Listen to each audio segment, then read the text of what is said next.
حضرت امام ربانی رحمت اللہ علیہ نے دیکھے کیا بات کی. آپ فرماتے ہیں سنیے ان دونوں کے بارے میں, جاہل صوفیوں کے بارے میں بھی. لوگ کہیں گے آپ نے صوفیوں کو رد کیا ہے. میں نے کہا حضرت امام ربانی خود صوفی ہیں, صوفیوں کا کہاں رد ہو رہا ہے؟ یہ سین والے صوفی کا رد ہو رہا ہے, سواد والے صوفی کا نہیں ہو رہا. سمجھ رہے میری بات آپ؟ سواد والے صوفی کا نہیں ہو رہا, کیونکہ امام ربانی تو خود ولیوں کے ترجمان ہیں, صوفیوں کا ترجمان ہے, عالم کا ترجمان ہے. بار بار سے تشریح اس لیے کرتا ہوں کہ شیطان ذہن میں کوئی گندی بات نہ ڈال دے.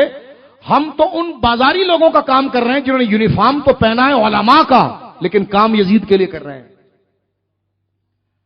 عمر بن سعد دیکھیے نا, صحابی کا بیٹا تھا نا, امام حسین کی گردن پر تلوار چلا دی. لباس مسلمانوں کا تھا, نمازیں پوری پڑھ رہا تھا, داڑھی تھی, لیکن اصل چیز تھا نظریہ. حضرت امام ربانی رحمت اللہ علیہ خود فرماتے ہیں دفتر نمبر اول اور مکتوب نمبر 276. آپ فرماتے ہیں اکثر خام صوفی بے سر و سامہ ملحد اس بات پر تلے ہوئے ہیں کہ اپنی گردنوں کو شریعت مطہرہ کی اطاعت سے باہر نکال لیں اور شرعی احکام کو عوام الناس ہی کے ساتھ مخصوص رکھیں. رات بھر قوالی ہوئی, پیر قوال کے اوپر, قوال پیٹی کے اوپر, فجر گئی کہ جی طریقت ہے. سمجھ رہے میری بات آپ؟ چڈی والے بابا, پانی والے بابا, فلانے والے بابا. اس سے مشائخ کے نفی نہیں ہو رہے ہیں. جو مشائخ ہیں وہ ہیں, کوئی مسلمان ان کی نفی کیسے کر سکتا ہے؟ لیکن ان کا لبادہ اوڑھ کر یہ جعلی جو میدانوں میں آئے, جو عورتوں کی عصمت دری کرتے ہیں, آئے دن میڈیا پر چل رہا ہوتا ہے, لوگوں کے پیسے لوٹتے ہیں, لوگ خواتین کی عصمتوں کو پامال کرتے ہیں, اور ہم مسلمان صرف پیر کا نام سن کر چل پڑتے ہیں. تو اس کی شرطیں ہیں نا میرے بھائیوں, شرطیں ہیں اس کی. اور شرطیں کیا ہیں کہ وہ پہلے سنی صحیح العقیدہ ہو, عالم دین ہو, اس کا سلسلہ رسول اللہ تک جڑا ہوا ہو, وہ خود حضرت مولا مرتضیٰ تک اس کا سلسلہ رسول اللہ تک جڑا ہوا ہو, اعلانیہ کسی گناہ کے اندر نہ ہو. جس بندے کو آپ جانتے ہی نہیں, ایک آدمی آگے ہمارے علاقے میں, جی پیر صاحب اچھی بات کر رہے ہیں, اس کے لیے بھی ضروری ہے کہ اس کو کوئی جانتا ہے, اس کا عقیدہ کیا ہے, اس کی تحریر کیا ہے, وہ بولتا کیا ہے. تو مین چیز ہے میرے دوستو, ہم اس بندے کے پاس اللہ کو لینے گئے تھے. اگر اس کے پاس بیٹھ کر ہمیں شیطان کی بولی آ رہی ہے تو ہم اس کو پیر کیسے بولیں گے؟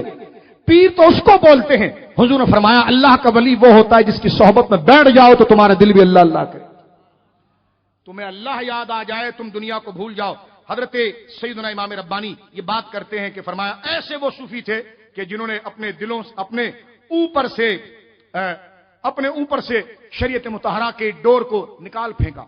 میں خطبوں کو مختصر کر گیا, اور آپ نے ان کے خلاف عملی جہاد کیا, شریعت کا حکم دیا, اور آپ نے آخر تک یہ بات کی کہ بندہ اللہ کی نگاہ میں معتبر جب ہے کہ جب حضور کے طریقے پر چلے گا.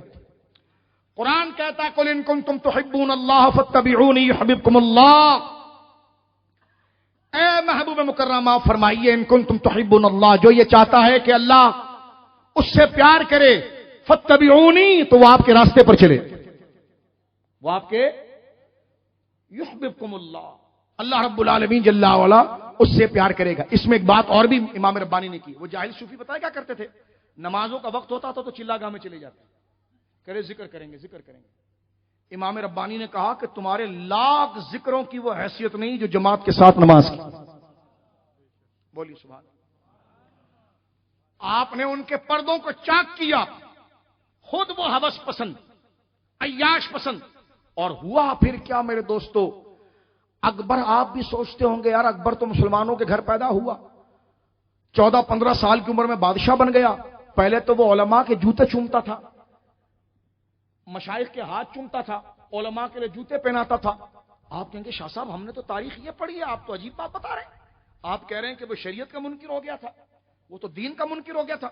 ہم نے تو دیکھا ہے کہ وہ علماء کے ہاتھ چومتا تھا. وہ اجمیر معلیٰ ننگے پاؤں چلا گیا تھا, اور ننگے پاؤں اس نے وہاں پر اپنے بیٹے جہانگیر کے لیے منت مانی تھی. تو وہ کیسے ہو سکتا ہے؟ میں نے کہا آپ نے ٹھیک پڑھا, لیکن تصویر کا ایک رخ پڑھا. ہم یہی تو رو رہے ہیں میرے بھائیوں. اکبر تو تھا مسلمان, اس کو کافر بنایا کس نے؟ توجہ ہے, ان جاہل ملاؤں نے, عیش پرست جس کی نظر ان کے پیسوں پر تھی. ہوا کیا تھا؟ وہ تو بالکل اکبر کی غلطی یہ تھی, توجہ کرنا, بڑی اہم بات کر کے میں گفتگو ختم کرنے لے جا رہا ہوں میرے بھائی. اکبر کیونکہ جاہل تھا وہ، اب آپ دیکھیے کہ جو عالم ہوتا ہے وہ دین کو ریپریزنٹ کرتا ہے. اگر ایک عالم کا نام عبداللہ ہے، اب وہ عبداللہ نہیں رہا، وہ حضور کا دین ہے. اگر وہ کوئی غلط کام کرے گا تو لوگ عبداللہ کو برا نہیں، دین کو برا کہیں گے. ایسا ہی ہے. تو بس ایک شیخ طریقت ہے، اس کا نام عبد الرحمان ہے. اگر وہ کوئی غلط فعل کر جائے تو لوگ اس کو خلاف نہیں جائیں گے، مولا علی کے خلاف جائیں گے، غوث پاک کے خلاف جائیں گے، شریعت کے خلاف، کیونکہ یہ تو ریپریزنٹ ان کو کر رہا ہے نا، ان کا سودا بیچ رہا ہے نا. بات سمجھ رہے ہیں میری آپ؟ اکبر سے غلطی یہ ہوئی کہ اکبر اس محبت سے ان کو چاہتا تھا کہ بھائی یہ تو صحابہ کے نائب ہیں، یہ تو رسول اللہ کے نائب ہیں.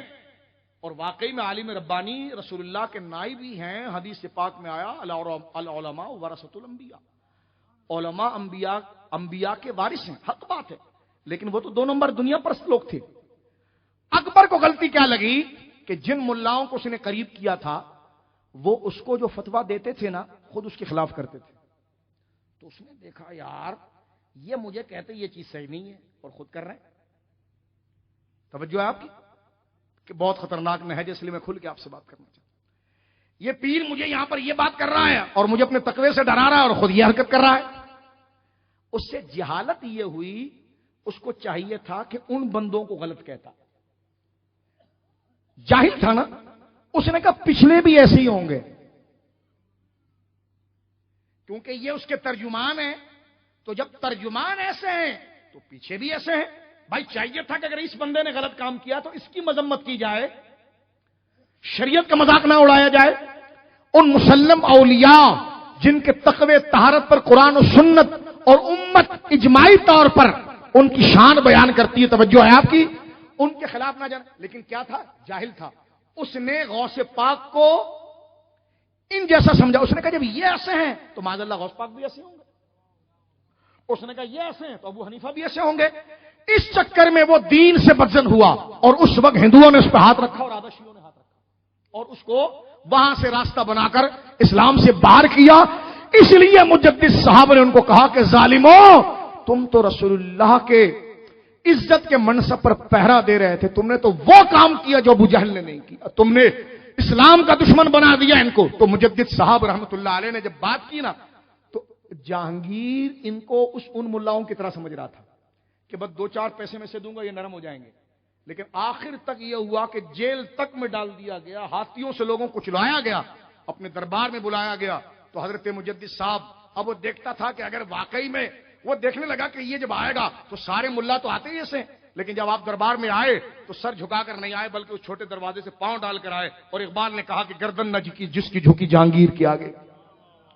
اس وقت جہانگیر کو جھٹکا لگا کہ بھائی یہ کچھ اور ہے، اس کو نہ میرا رو متاثر کر رہا ہے، نہ میرے ہاتھی متاثر کر رہے ہیں، نہ میری چھری متاثر کر رہی ہے، نہ میرے جلادوں کے کلاڑے متاثر کر رہے ہیں، نہ میرے پیسے متاثر کر رہے ہیں. توجہ ہے، یہ تو پاؤں رکھ کر آیا، یہ تو میری توہین ہے. لوگ سر رکھ کر آتے ہیں، اس نے دایاں پاؤں رکھا اور آ کر فرمایا جہانگیر یہ سر اللہ کے آگے جھکتا ہے. بولیے سبحان اللہ. یہ سر اللہ کے آگے جھکتا ہے. جہانگیر میں اسی وقت انقلاب ایک آ گیا تھا، لیکن رافضیوں نے اس کے لیے ذہن میں غلط باتیں ڈالی کہ مجدد صاحب اپنے آپ کو ابو بکر صدیق سے بڑا کہتے ہیں، یہ کہتے ہیں، جھوٹے الزامات، آپ کے خطبوں کی جھوٹی تشریح. آپ کو 2 سال کے لیے گوالیار میں، کیونکہ بہانہ ایسا پکڑ کے گرفتار کرے گا، ایسا پکڑ کر کے گرفتار کرے گا تو غداری ہو جائے گی، ہنگامہ ہو جائے گا. تو مجدد صاحب پر ایک جھوٹا الزام لگایا کہ مجدد الفسانی خود کو ابو بکر صدیق سے افضل سمجھتے ہیں، حضرت علی سے افضل سمجھتے ہیں. یہ جھوٹا الزام لگایا اور وہ لگا کر پوچھا بھی نہیں آپ سے، اور آپ پر FIR کٹ گئی، آپ کو داخل کر دیا. لیکن یہ الزام ایسا ہوا کہ جب اس الزام کے بارے میں امت نے آپ سے پوچھا، جب آپ نے اس کی تشریح کی تو لوگوں کے دل آپ کی محبت میں اور بڑھ گئے. اور جہانگیر کے لیے بھی یہ ٹرننگ پوائنٹ ثابت ہوا اور جہانگیر جو ہے وہ دار اسلام کے اندر داخل ہوا. میرے دوستو بزرگوں، حضرت امام ربانی نے کسی عقیدے کو پیچھے نہیں رکھا. مسئلہ یزید جب آپ کے پاس آیا اور جب آپ سے پوچھا گیا کہ یزید سے متعلق آپ کیا کہتے ہیں، تو آپ نے لکھا یزید بے دولت صحابہ کرام میں سے نہیں، اس کی بدبختی میں کسی کو کلام ہو سکتا ہے؟ جو کام اس نے کیا وہ کسی کافر فرنگ نے بھی نہیں کیا جو اس نے